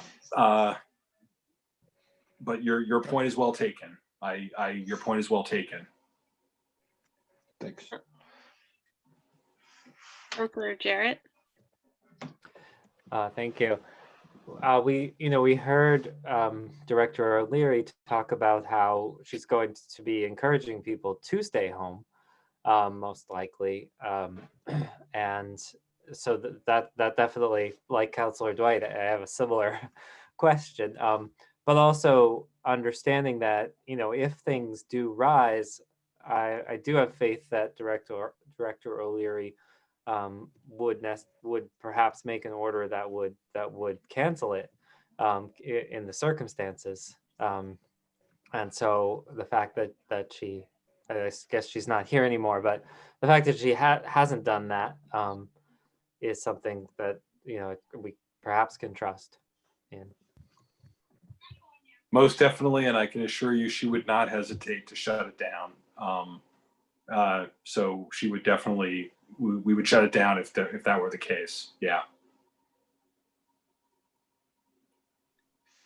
Other comment, Councilor Foster. Just a point of clarification. I'm sitting with a similar feeling, Councilor Dwight, to what you articulated.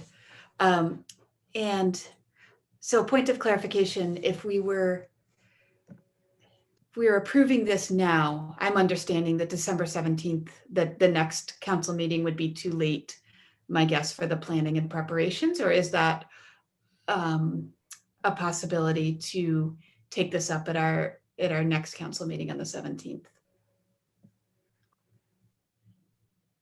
So I have many responsibilities in the city. Fireworks is not generally one of them. Usually Penny Burke is here before you traditionally. She's been coming for 20 something years. I'm not quite sure why there isn't anyone from the Arts Council here to talk about it. So I don't know the logistics of the contractual arrangement.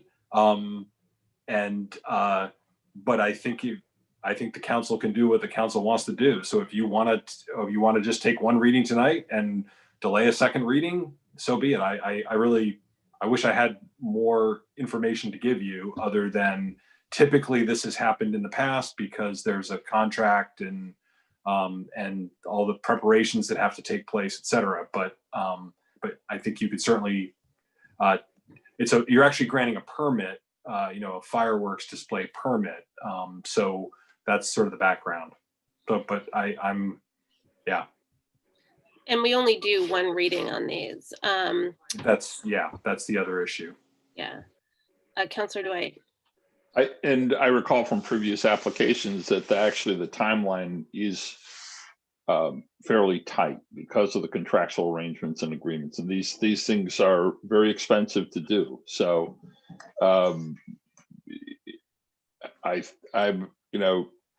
I'm sympathetic to the applicants, and Councilor Jarrett makes a very good point that we've invested this much faith in Director O'Leary's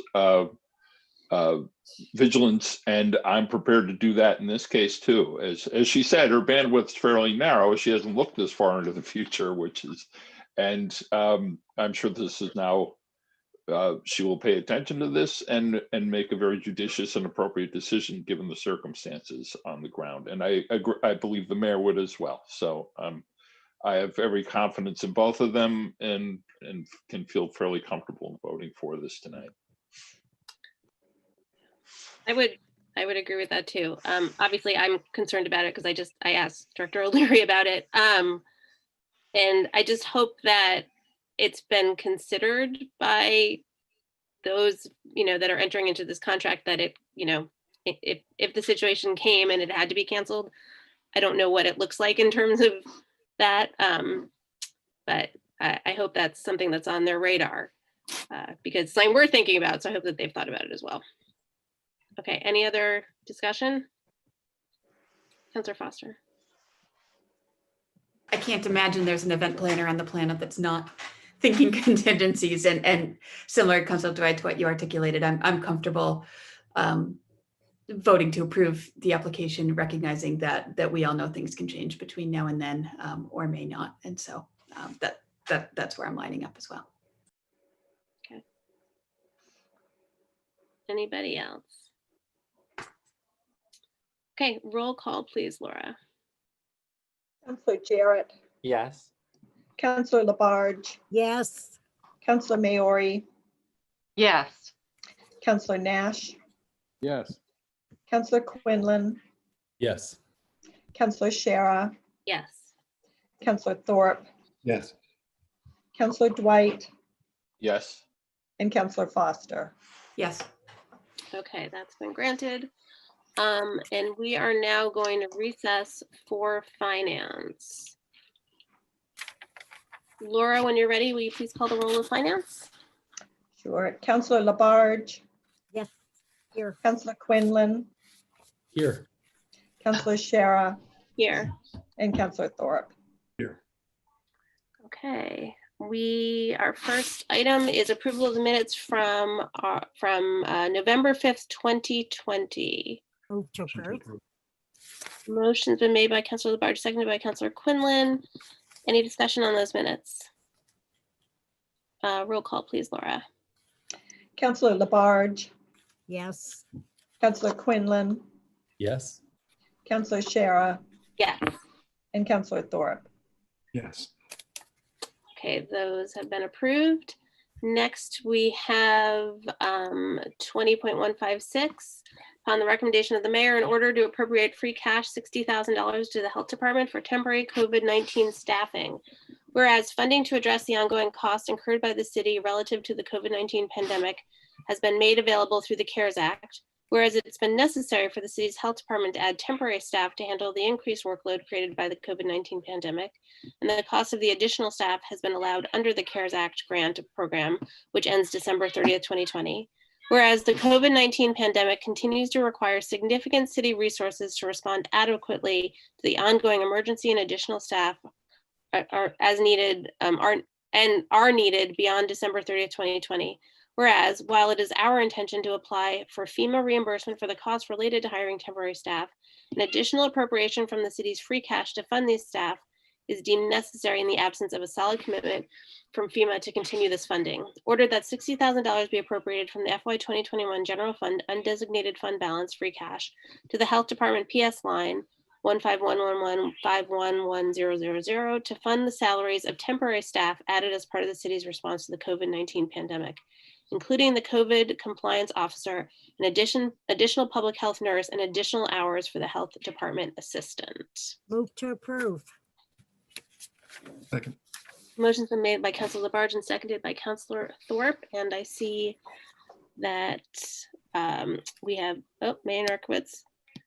Did you Yes, sure. I'll start off, and if there's questions, we can go from there.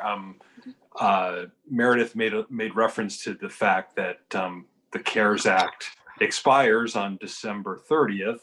And this is obviously related to the inability of the Congress to reauthorize any of the previously created COVID-19 programs that not only for businesses, but for states and municipalities, unemployment insurance, all the other things that were agreed to early, but had expiration dates. So the city has been tapping into CARES Act funding for all of the unanticipated eligible expenses related to COVID-19, including especially items in the health department. And while, you know, in the Washington world, everything, I guess, gets solved on December 30th and the COVID-19 goes away, we know in the real world here that COVID-19 will continue. So we hope that it will be reauthorized and beyond December 30th, but in the absence of that actually happening, we feel it's important to supplement the health department budget to be able to keep these critical temporary staff that you heard Director O'Leary describe earlier, going beyond that for the second half of the fiscal year, so that we believe this amount would cover those expenses for the remainder of the fiscal year. Obviously, if we get CARES Act money, we won't have to utilize it, but we don't want the department running into a deficit, so knowingly running into a deficit here in the middle of the fiscal year. So that's what the request is about, and obviously we hope that that CARES will be eventually reauthorized and signed by some president, if not the current president, then hopefully the future president for 50 days or so. Thank you. Are there any questions? Councillor Jarrett and Councillor Maori. What is the balance of the general fund undesignated reserve? So the general fund free cash was just certified by the state, and it was certified. Let me get the exact number just so I have it.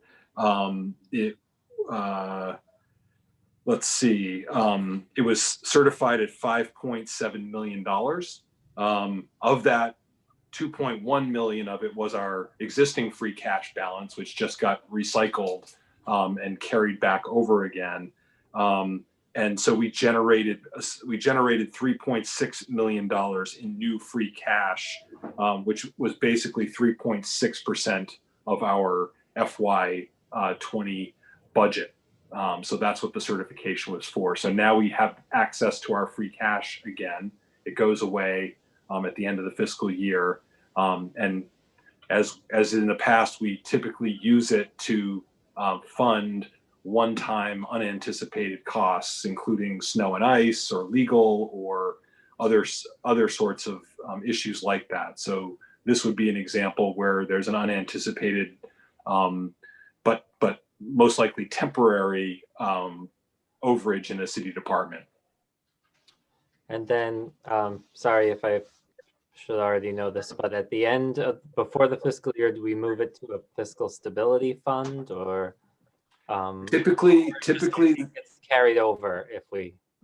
Our practice has been to actually move large amounts of chunks of free cash into our stabilization accounts. And so we will, the finance director will be developing an order to move parts of it into both our regular stabilization, our capital stabilization, and potentially the fiscal stabilization fund as well.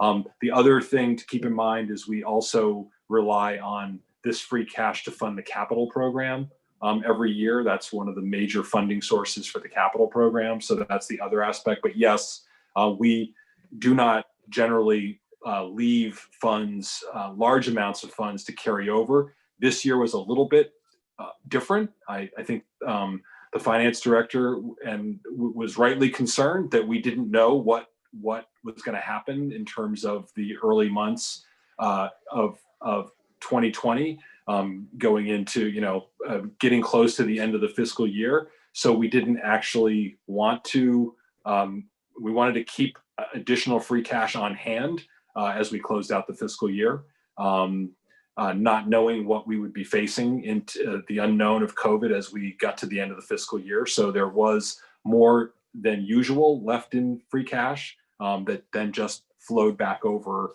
and was recertified. But I can have the finance director expound upon that if she wants. No, you covered it pretty well. We generated 5.7 in free cash, but really only 3.6 of that was new free cash, which results from turnbacks in city departments who don't expend their full appropriation, and it results from any revenues that come in higher than we anticipate. So last year we did leave, as the mayor said, about 2.1 million as a buffer going into this year. But as the mayor said, we're working on a plan which would bring to you probably in January, where we would recommend some amounts be appropriated to the various stabilization funds that the mayor just talked about. Thank you both. Director Wright, I'm going to ask, can you just lift up that furry head a little bit? That's just really teasing me just out of my view. Thank you. That is what I needed. I appreciate it. Is that a handmade sweater? Oh. Are there other important questions? Oh, so good. Councilor Maori. Yeah, it's an interactive sweater. I think you might have actually answered my question, Mayor. It was kind of along the same vein. I was looking to understand, when you were faced with a decision like this, why you draw from the general fund versus the stabilization fund. But I think it's because you said it was a one-time unanticipated cost. Is that correct in terms of? That's correct. And typically we would use the free cash to backfill, as again, snow and ice, or if we had unanticipated legal expenses. In many years past, it used to be veterans benefits back when we were seeing huge spikes in our veterans benefits because of the wars in the Middle East. And so we would typically have to come back and supplement the veterans budget every year.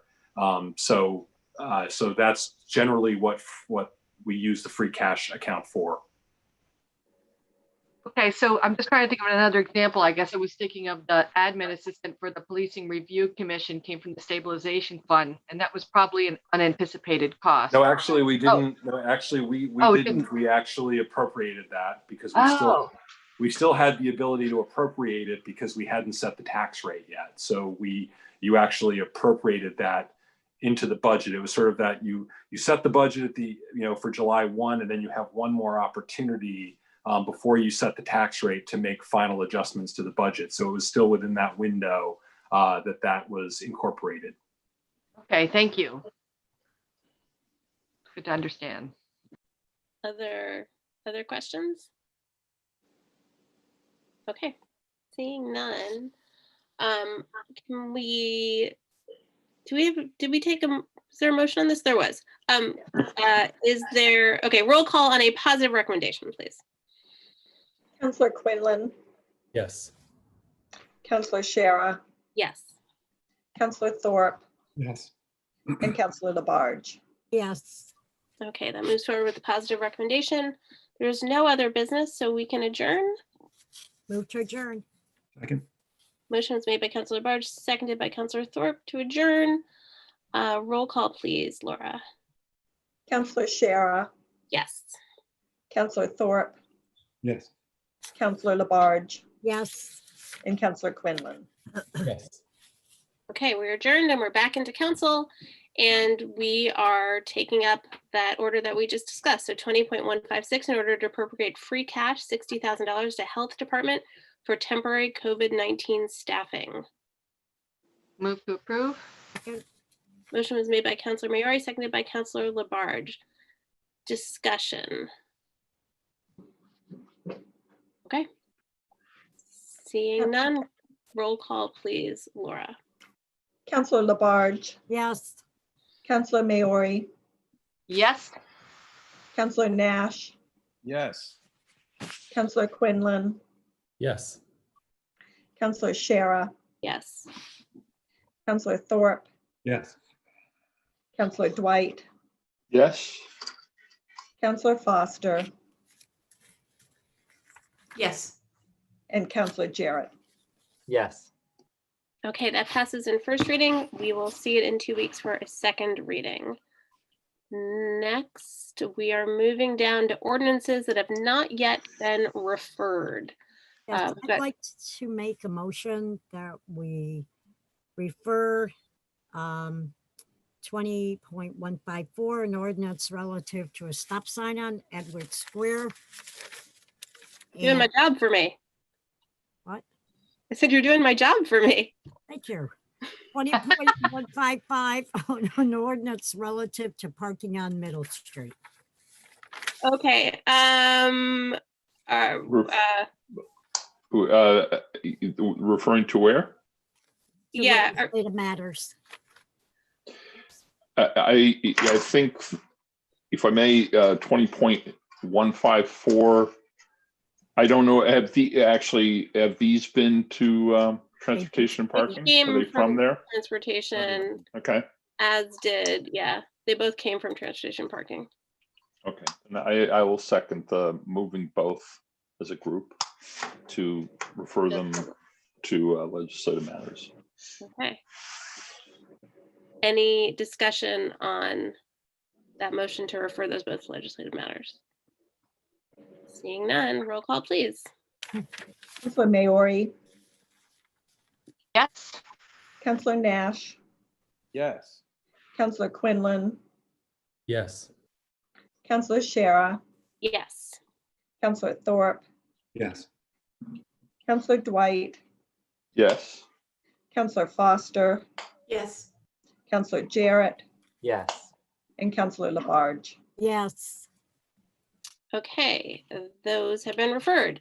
Next, we're up to ordinances on second reading. So this is 20.139, an ordinance to add section 285-31 newspaper boxes.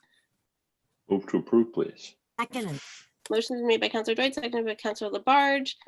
Any discussion on second reading? Okay, roll call, please, Laura. Counselor Nash, Yes. Counselor Quinlan, Yes. Counselor Shara, Yes. Counselor Thorpe, Yes. Counselor Dwight, Yes. Counselor Foster, Yes. Counselor Jarrett, Yes. Counselor Labarge, Yes. and Counselor Maori. Yes. Okay, that passed on second reading.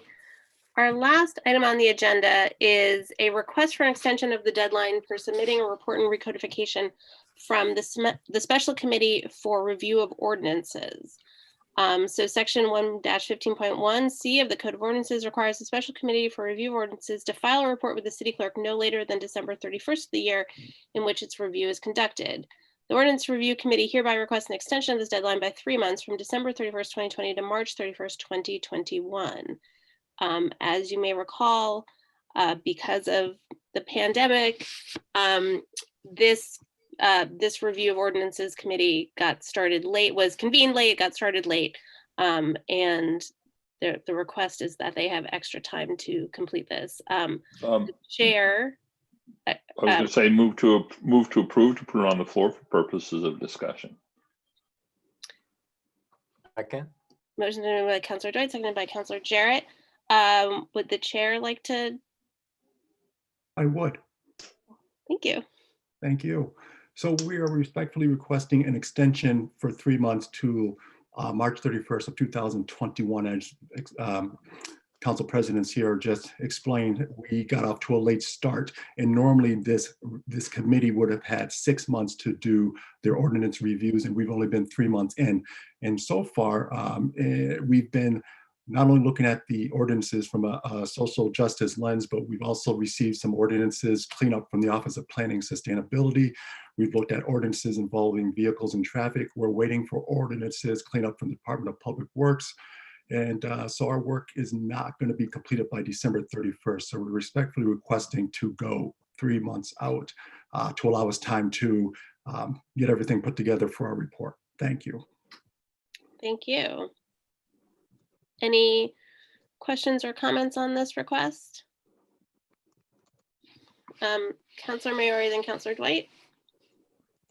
Yeah, I just, first I want to say thank you to Councilors Lavarge and Thorpe and the residents working on this, because to me, it's somewhat of a daunting task, kind of vetting ordinances. So I think it's totally reasonable to have an extension. I think the timing of the periodic ordinance review is actually kind of ideal,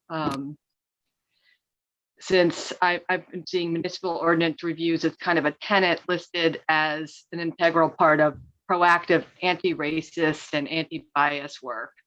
And we as council, have just passed a resolution acknowledging systemic racism as a public health crisis.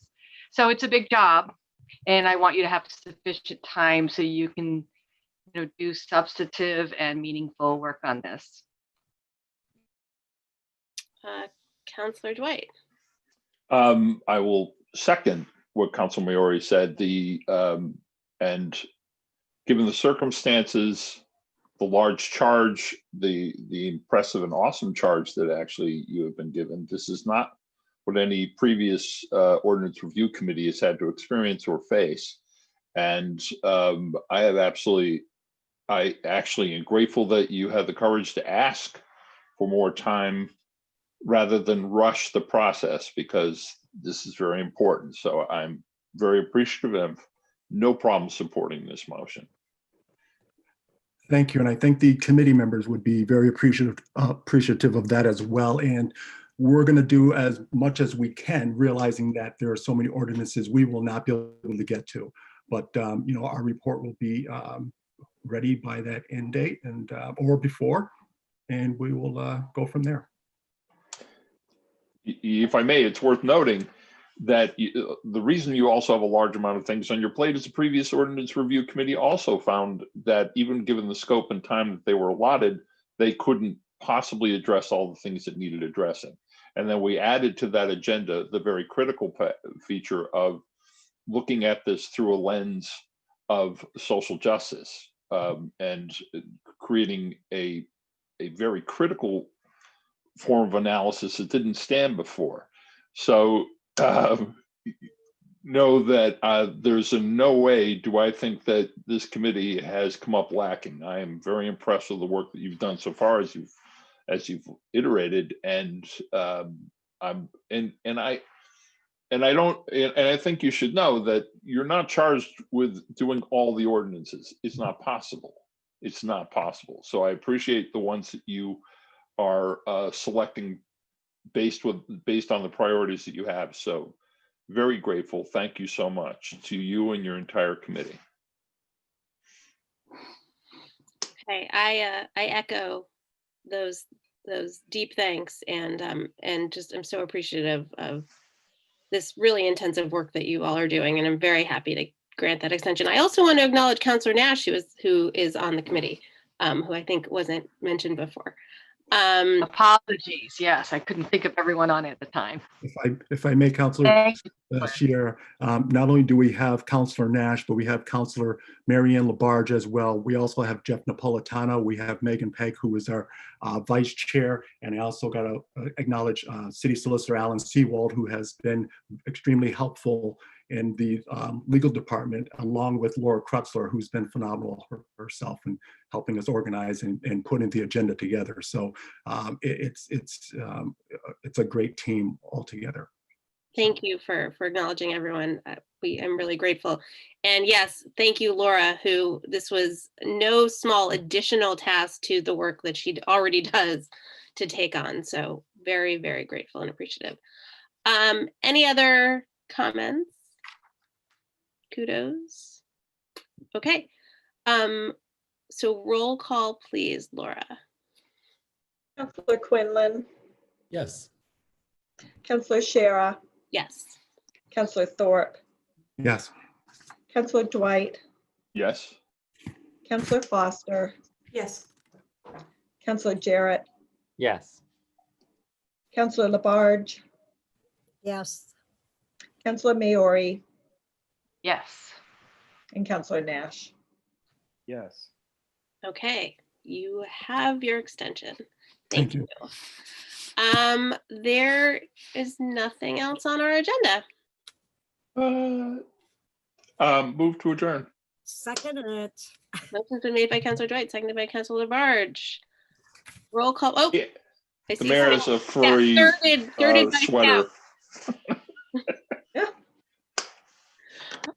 Roll call, please, Laura, on adjourning.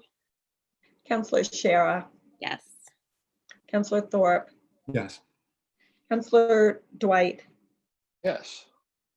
Counselor Foster, Yes. Counselor Jarrett, Yes. Oh, Hey, aw. everyone's Counselor got. Labarge, Where are my cats when I need them? Do it again. I missed it. Hold it. Oh, He's cute. no, Oh. she's a little Counselor Sorry, Laura, were you Maori, doing something? camera shy. Yes. Counselor Nash, Yes. and Counselor Quinlan. Yes. All right, we are adjourned. I expect even